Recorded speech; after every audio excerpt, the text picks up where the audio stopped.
You're watching Establishing a Morning Routine by Dr. Lisa Gall on Resonance Wellness TV, part of our Whole Life Medicine Alleviate series. Keep in the loop about future webinars and events on whole-life-medicine.com. Hello and welcome to Establishing a Morning Routine. My name is Dr. Lisa Gall and I will be your guide this evening about all things done first thing. And as usual, this presentation is given in the context of the whole life medicine model. And that's the model that I use at Resonance Wellness when I'm evaluating your healthcare situation. Making a morning routine is an aligned topic. So most of the time we talk about alleviate topics where we're trying to fix something, like a nutrient deficiency or a detox issue or things like that. But in Align, what we're really doing is recognizing what you need and creating a new support system around it. So today we're going to talk about the use of a morning routine in your whole life medicine. So before I am going to talk about establishing your perfect morning routine, let's take a look at the benefits and really what psychologists have to say about routines. In essence, routines create pretty powerful benefits you might not even be aware of. No matter what's going on in the day, if you know what to expect at a certain time, it can actually be kind of comforting because life is full of uncertainty, and having a routine can help us to cope with the unpredictable. And establishing a morning routine allows us to cultivate positive daily habits and to really prioritize self-care. So what is self-care? The act of self-care can look different for everyone. We've certainly heard a lot about self-care in recent years, but self-care really could be defined as any activity that you're doing deliberately in order to look after your mental, emotional, and physical health. So the concept of self-care seems simple in theory, but it's something that many people overlook or get confused with, say, doing things on the to-do list. So when you establish a morning routine, that's a really great place to put self-care. Also, with our busy lives, those to-do lists that tend to interfere with the self-care list actually can create a lot of stress. So routine can actually really help alleviate that for you. And it can take the guesswork and uncertainty, like I said, out of parts of our day. So that does help us to feel more in control and less stressed. So again, a great opportunity to incorporate additional stress relieving techniques into the start of your day, depending perhaps on what your stressors are. I think a lot of people mistakenly view routine as being kind of boring or rigid or stifling, but the opposite is actually true, because if you design and adhere to a good personal daily routine, it actually creates more time freedom and often more productivity. People report being happier, and it helps us to really concentrate on what's most important to us. And so how are we going to do that? We're going to talk about that in a sec, but I just want to list for you the benefits that are known to be associated with your morning routine. So it can make us more efficient. It can reduce our need to plan. It creates a structure or an anchor where we can check in with ourselves. It does save time, and that's often our most valuable resource. It can instill a good habit because we can actually use a morning routine to instill a habit. We can also use a morning routine to break a bad habit. And it often helps us get the most important tasks done because we feel more centered. It often reduces procrastination. It can build momentum. It actually can build your self-confidence when you're successfully doing routine reliably. It can save you money because people can otherwise be distracted or not actually paying attention to what they're doing. So some people find that if they do little check-ins in their morning routine, even with their finances, they can see them more clearly. And so you can keep track of your success when you do it. So let's take a look at some ways that we can do this. So it's notable that habits create mood, and our mood is a filter through which we experience life. So moods are created by habitualness. So how much you sleep, how frequently you move, what you think, how often you think it, and so on. So it's a pattern of continued experience that kind of compounds its effect and makes it seem valid. And that can work for us or it can work against us. So if our habits are healthy, they're going to work in our favor. But a poor habit can really have the opposite effect. Like regularly not getting enough sleep, for instance, will really negatively impact your mood and your mental and physical health as well. So, from a psychological perspective, the routines that include healthy habits can lead to improved mental health and can reduce anxiety and depression. So, the first thing to remember when you're establishing a morning routine is that what works for you might not work for somebody else, and vice versa. And your morning routine should really evolve and change. If something's not working, just change it. Um, I have seen that people sometimes just trying to imitate other people's routines, and sometimes you'll find a component like that kind of is like, oh yeah, that will really work for me. But a lot of the time, it doesn't. And that shouldn't be a criticism on you trying. It should just be a question about what do you actually include in your routine to make it really suit you. So I'm sure many of you have tried little routine pieces or heard about doing something in particular, and then maybe tried it and didn't really feel like it went that well. So it's really important to set yourself up for success by really figuring out what you want more of in your life versus what you want less of in your life. So you don't do a routine like almost as an antithesis to what you're doing, but you can really consider how you can shape your day around the things that are important to you and building your routine by making that kind of thinking process about what your desires really are. And we're going to talk about a couple of ways that we can think about this here. But one thing I want to just point out is that after you determine what's going to work for you or what you're going to try, the next most important aspect of establishing the morning routine is the wind down the night before.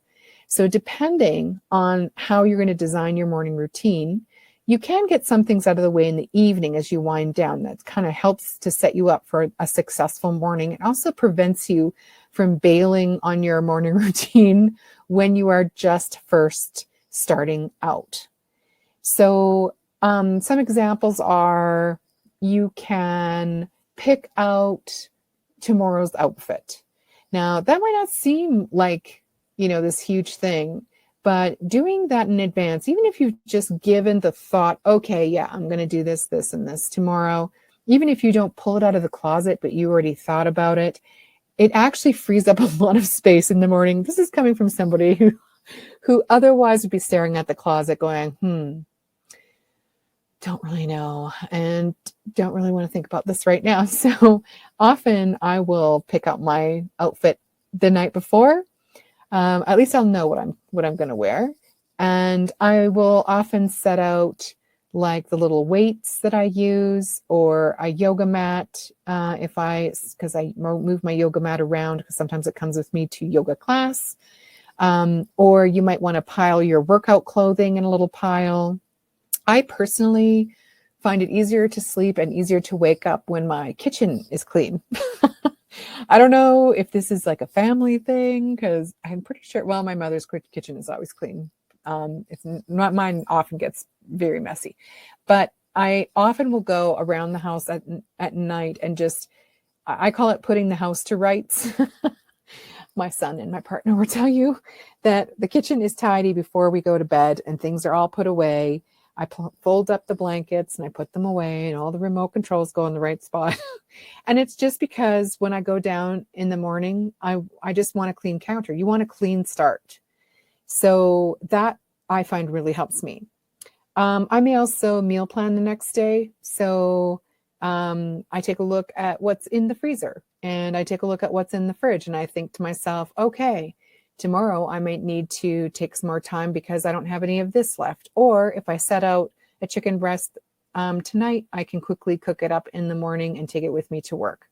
So little things can make big differences in how your morning goes. And if you're trying to establish a morning routine and then trying to do all of those things on top of it, it often gets fuddled. So if you have things that you tend to get up and do that are just quickly and easily done at night, you're going to want to do that.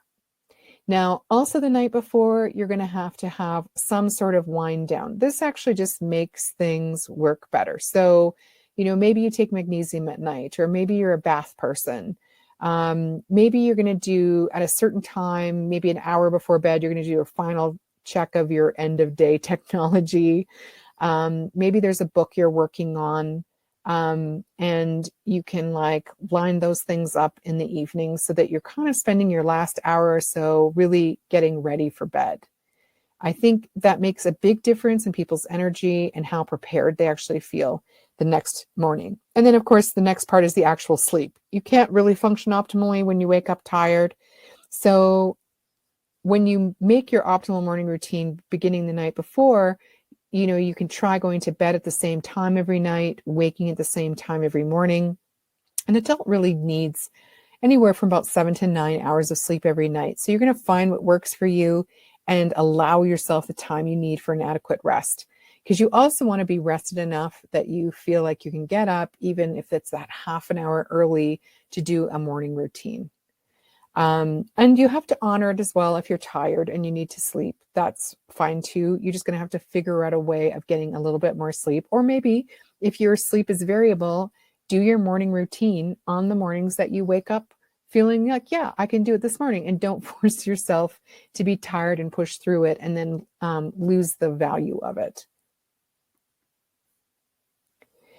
So no matter what activities you're going to choose as part of your morning routine, it really should, prepare you for the rest of your day. It should be in alignment with what you really value. And it should be something that creates enjoyment or a sense of accomplishment or care for you. And if you choose an activity that doesn't fulfill these factors, success is really going to be a lot harder. So I always like to ask people some of these questions around, not just around morning routines, but, when people are busy or overwhelmed, I think it's really important to sit down and really figure out, what do you value? Now, this is something where I suggest you find a list of values. And this is actually easier than you think. And some of you may actually have received the list of values from me. If you want a copy of that, just email me at the office. It's basically just a list of about 200 words, value words. And the whole point of that is to pick kind of like your top 5 personal and potentially, 3 to 5 business values. And so value words are things like, could be anything. Family, could be happiness, could be any kind of concept word that really fits with you. So to give you a sense, like my top personal values are authenticity, their discernment. So that's the ability to just kind of sort through options and pick what's really good. Also, discovery and curiosity. I love to prioritize things where I learn something new, or I can just use my curiosity to go and check something out. I'm very much about eco-awareness and nature. That's a deep personal value. Obviously, I'm a naturopathic doctor. Spiritual development, super important to me as a value. Inner harmony. I call it inner harmony, outer tranquility. And lots of people have commented that over the years that they think I exemplify that somewhat. So that's what I'm aiming for. And of course, radiant health in all aspects. So these are things that are personally important to me. These are things I prioritize in my life. And I keep trying to find new ways of incorporating them. So what would be a good example? So right now in my morning routine, I am reading a book that is on consciousness, because I just love reading about those kinds of topics. So fulfills my need for curiosity, fulfills my need for, inner harmony, also potentially radiant health and even spiritual development.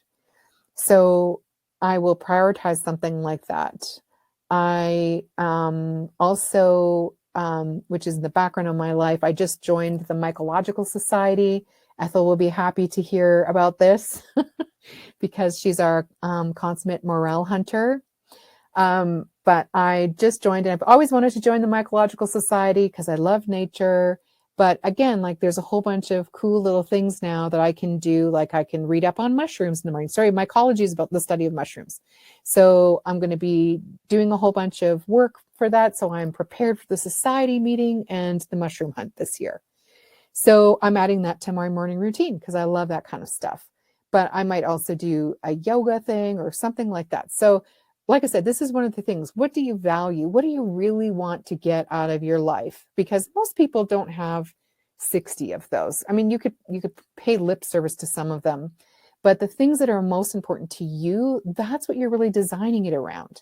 So when you start to think about it that way, then some of the things that you can put in are not going to be the canned spam things that everybody does. It could be something that you just want, 15 minutes to yourself to do this thing, or 30 minutes to yourself to do this thing.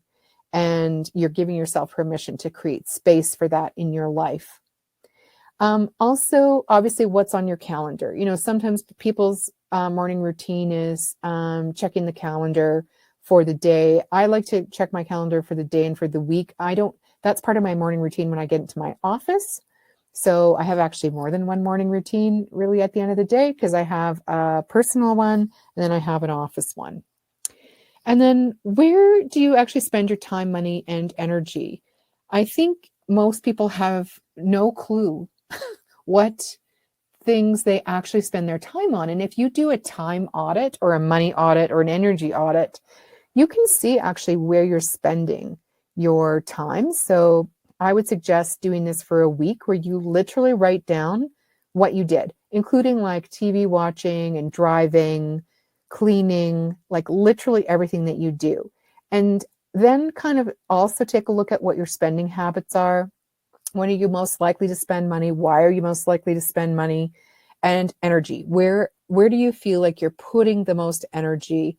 If you had to like quantify it, on a daily basis, where's the majority of your energy going? And as a consequence, what do you not feel like you have energy for? So when you can write down a week's worth and figure out where is your time, money, and energy, it can help you identify things to get out of your life or to prioritize in some other way to handle. So as an example, I might put the kitchen to rights, but I don't clean my house myself personally, if I can get away with it, because it takes a lot of time and I don't actually have a lot of time. And so I defer all of that. I only do this little putting things to rights, and I let somebody else take care of house cleaning because I actually don't have the time to spend on it. And I really want to like spending it. Cleanliness is not one of my values. So I like things to be clean, but I it's not enough that I care enough about it. So that's kind of like how you want to look at it. What things are really important to you and what things can you put aside and make somebody else's problem? Or like I said, be more particular about when you're spending time for yourself, what are the things that you really want to include in that time? And like I said, all of us are different. So how I prioritize things and how you prioritize things could be totally different. I think also after you've had a chance to take a look at your week, go back and just really think, okay, what would be my ideal day? Like what really lights you up? What gets you curious? What do you love doing so much that success or failure doesn't matter? What are you most proud of? And sometimes we answer those questions a little bit differently, but they really should in some ways tie into your values. I mean, my ideal day is spent, like my ideal work day is spent with you guys. I adore helping you all. I think you're all beautiful. And even a lot of the time you don't even see it yourself. I think that's the coolest thing. It's soul feeding for me. I love my job. But I also love all of these other things. And sometimes taking care of you takes a lot of energy because I spend a lot of time at it. So sometimes I also do need to take care of myself. So I do my own morning routines. And then, do you have an ideal space for a morning routine? Sometimes morning may not be your best time, and that's totally okay. Sometimes the more maybe I shouldn't have called it morning routine. It could be lunchtime routine, or it could be mid-afternoon when I finally get a break because my workday ends at 3 kind of routine. And prior to people coming home or having to cook dinner or something like that. It's just an element of creating something repetitious. It works really well for most people first thing. So I hope you're noting down these questions, because I think these are really good exercises for figuring out how to prioritize. So let's look at kind of like a bigger list of things that you might put in. Like, what elements do you want to include in this? Lots of people will put in exercise, right? Or you might put breakfast in this space, where part of your morning routine actually includes a breakfast or some beautiful morning beverage, like you might like your reishi mushroom coffee. Some of you already know about this. That's like putting mushroom extracts in with your coffee. Maybe there's a beautiful herbal tea that you can use therapeutically for yourself that you just love, or you only specially keep for yourself and have during your morning routine. Maybe you want to put your meditation practice here or a breathing practice here. You might want to read. Like, a lot of the time I'm reading. I probably read, I would say 2 books a week. And some of that's for pleasure and some of that's for professional. Some people hate reading and they would never put that in their morning routine. That's totally fine too. Prayers, prayers can be very important, and morning routines for prayers, or at least where prayer is coming in as, an element. Maybe you might not be able to time it with all the other elements depending on how you do your prayer work, but that's an aspect. Or doing gratitude work, just finding something you can be grateful for. Some people have harder times with gratitude than others, not because there aren't things that they can be grateful for, but that generally speaking, when you ask people to show gratitude for something, the first thing they think of is something that's going wrong. I don't think that that's unusual. And if you feel like that, that's not unusual. But sometimes I'm just amazed by things like light bulbs. Like, you got to think, wow, we light our entire world like with these things. It's absolutely astonishing what we can do. I mean, or you just watch something in the natural world, like you watch the leaves when we actually get spring, which I don't think is close, but like when you actually go outside and you see those leaves, like basically in Calgary, it seems like they all appear overnight, and Calgary goes from brown to that kind of light, bright lime green. That's astonishing. And you can always even find memories of things to be grateful about. So if you have trouble with gratitude, think about the natural world, think about things that make your life easier. Doesn't necessarily have to be grateful for another person or for something like that. But if you have pets, you can be grateful. So lots of people just need to work on that a little bit more. You can also do heart math. So if many of you will have seen me talk about heart math before and have seen the basic exercises for heart math. So that's the breathing technique where we do 5-second in breath, 5-second out breath centered on the chest. Again, all you need to do is focus on that for 5 minutes. 5 minutes of that can actually set you up for your day. Even a beauty routine, sometimes just investing in something that's really lovely that you can enjoy, that you can put into your beauty routine. And like, I like to have those things kind of set out on a tray, because sometimes I change them up, but I also don't want to be digging through the drawer of the stuff. So, which are my top things, and they're like kind of like out there in order. And then I can really appreciate in the moment how lovely something smells or feels, or that I'm just doing that as part of my routine. So you can really create beauty in it, not just facial beauty, but the beauty, the experience of beauty. You can also do body tune-ins. Some people are very kinesthetic. So maybe part of your morning routine is literally to just take 2 minutes where you literally feel your own arms, just feel what's tight in your body, feel your own legs, just really appreciating each limb and just tuning in. It's this beautiful thing that could take, if you're a kinesthetic person, that takes 2 minutes but it feels so nurturing. And you might also in your morning routine decide, maybe you're a super social person. And, sometimes in my morning routine, what I'll do is I have a little checklist of people who are important in my life. Many of those people are also busy people. And so, we don't get to talk on the phone all the time or anything like that. So my morning routine on Wednesday mornings actually includes talking to my best friend. She is driving to work at the time that I'm doing part of my getting ready. And so we actually have probably a 15-minute conversation. And we talk usually without fail Wednesday mornings for 15 minutes. And, maybe there's somebody important that you can fit that routine in first thing or on one day, right? So it may also be, I have, again, another list in my day timer of people that I just once a month intentionally at least text everybody that I love to say, hello, how are you doing? What's up with this? It takes a short window of time, but keeps you connected. So it can be any of these types of things. I think it doesn't necessarily have to be something like, that's so dramatically healthy for you that, it's going to cure all your ills. Here, what we're trying to do is figure out what's the best self-care. How can you honor yourself and set yourself up for the day?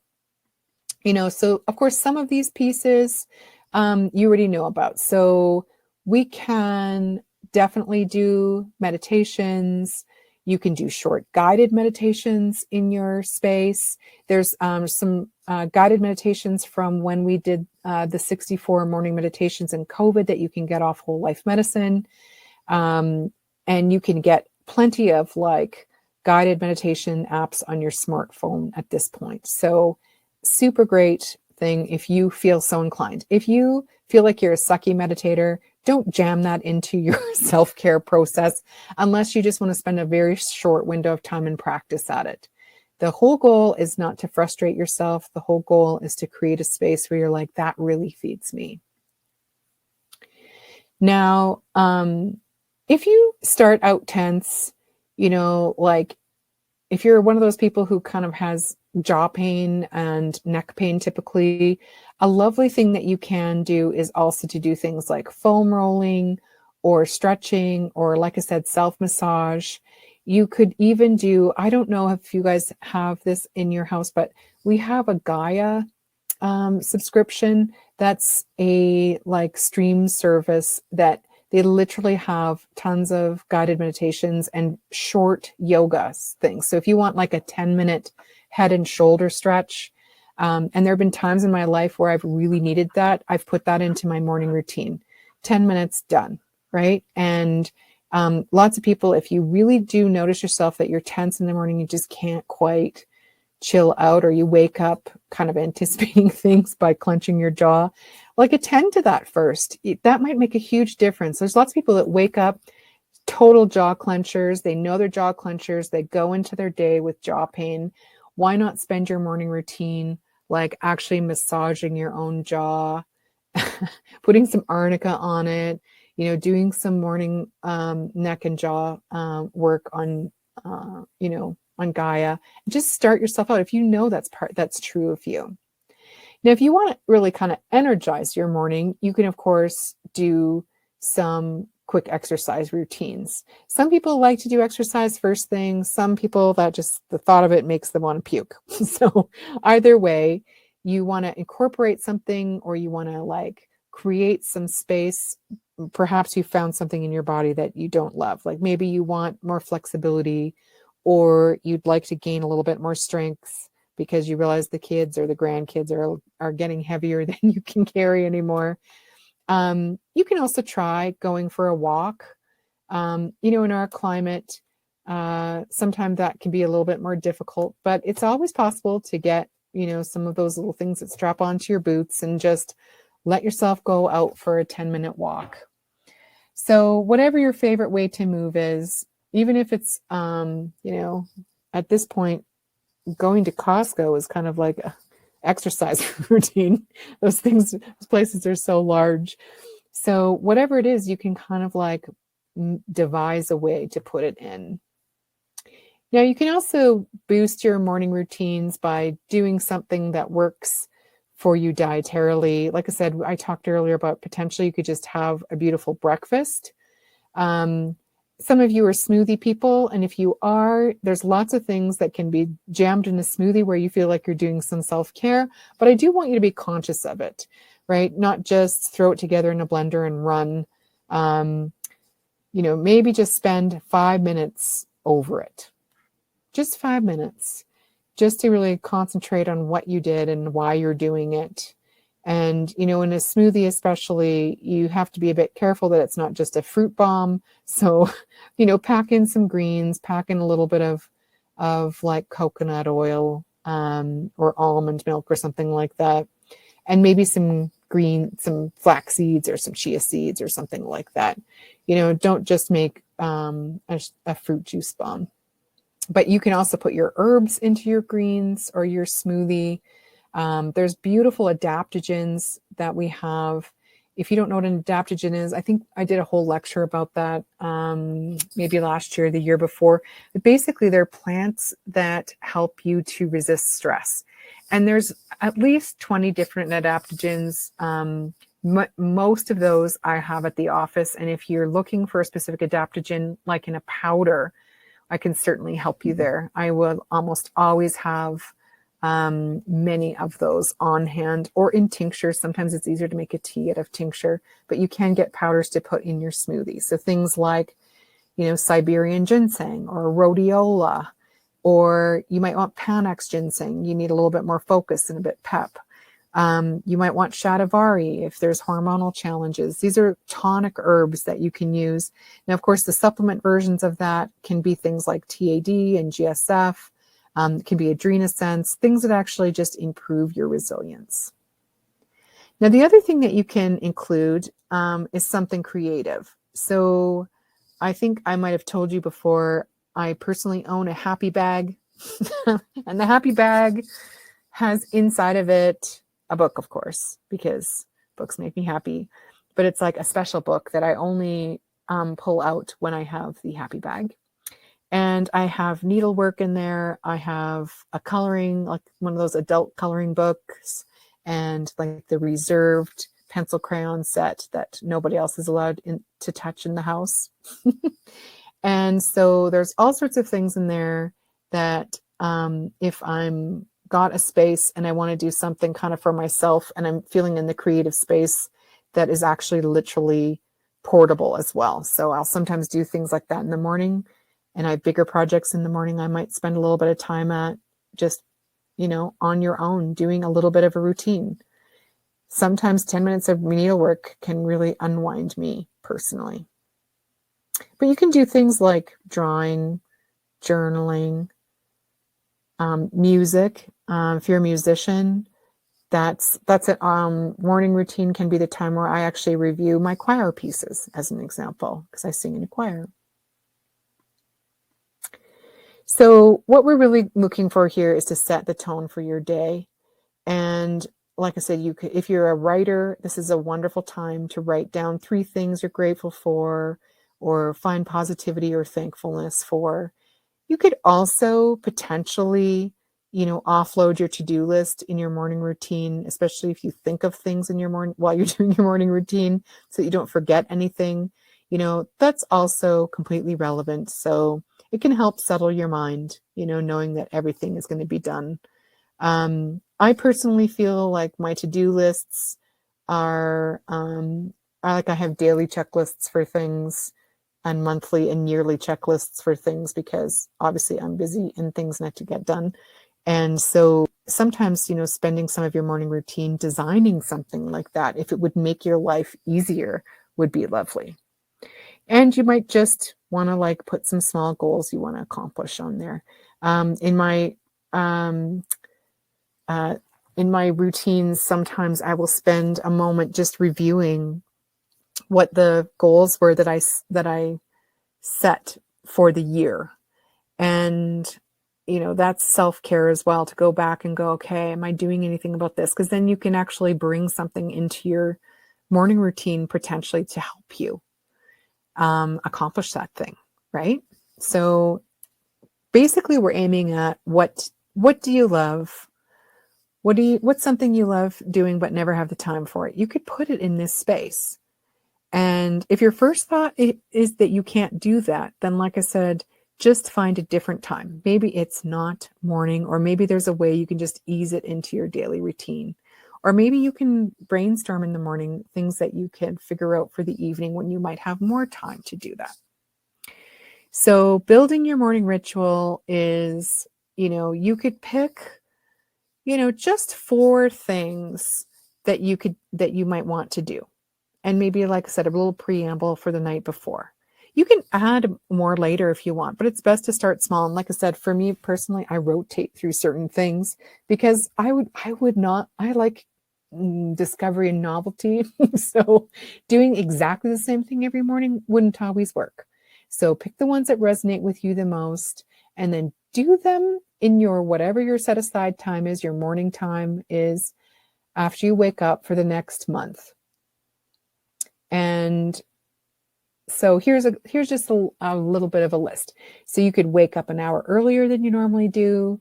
You could drink water first thing. How many times have I asked you about doing more water? You can make your bed immediately. There's a beautiful lecture. It's on YouTube, and I totally forget the guy's name who did it, but I think he's a military guy who was doing a commencement speech for a graduating university class. And his advice to the graduates was to make their bed every morning. And then he literally explained why and some of the research that's behind doing that. So again, it's a part of a routine that kind of like closes off one part of the day and then puts you into a different mood. Maybe you're going to do 20 push-ups. Maybe you're wanting some upper body strength. Maybe you want to do your breakfast. Maybe you want to do your workout, or put your multivitamins all out every day so that you don't forget them. Maybe you're one of those people who forgets to do their supplements in a treatment plan. You could take a bath or a cold shower, or even write a blog post, or write down new ideas in an ideas journal. You could basically plan your entire day if you wanted to in your morning routine. And you could dress your absolute best. Even if you work from home, you could put together an outfit that matches. So what appeals to you? Do you have any ideas that I didn't include? So if you do have an idea that you're thinking of that I didn't even mention, throw it up in the chat. Maybe somebody else is going to find that exact thing, like, oh my gosh, I should have thought of that for myself. So you can, of course, choose more than 4 habits, but you're likely to succeed by starting slow. And if you choose things and find that it doesn't really work, just change it. It's your morning routine. And if you need help remembering it, you can set yourself a reminder, or post-it notes until it becomes kind of second nature. And if you commit to those habits for 30 days, if you miss a day, just make it up by adding a day. I think the classic things is 40 days, potentially to a new habit. This is why Jesus was in the desert for 40 days. Huh? So, questions. It's resonanceWellnessEducation@gmail.com, Colleen. And if you have nothing but time because you are suddenly without obligations, I think routine under those conditions works really, really well, because it creates a structure if you've lost the structure from before. And it's interesting, I think retirement or change in family circumstances is one of the most difficult things to recuperate from. I've certainly seen this when people have created a life that focuses entirely around their work, and then they retire and there's not much routine at all. So choose some things that, again, are important to you, and just, start slow.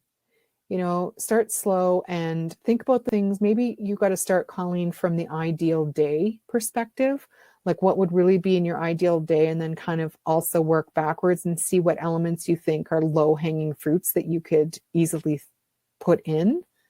That's probably what I would consider. So anybody thought of anything other cool stuff that they're going to put in their routines? I'm trying to think what's the wildest thing I've ever put in my routine. I'm not that wild, I've discovered, just in this last minute. It's how do I fit in all of these books into my routine? Well, I hope that gives you a couple of ideas, and I hope you got those questions down. If you didn't, this replay will be up in the next week or so. I just want to make a couple of notes here. So in May, the next webinar, and actually the final webinar of this year's series, because I do them kind of May to May, is avoiding EMF. So if you are interested at all in EMF and how to measure it and how to minimize it, I think that would be lovely for you to show up to that. And I also I think there's one more to Helping Dr. Moms. So it's Raising Healthy Kids in a Toxic World. So if you have kids, or somebody who has kids who's tuned into Dr. Mom, that's the next webinar on that.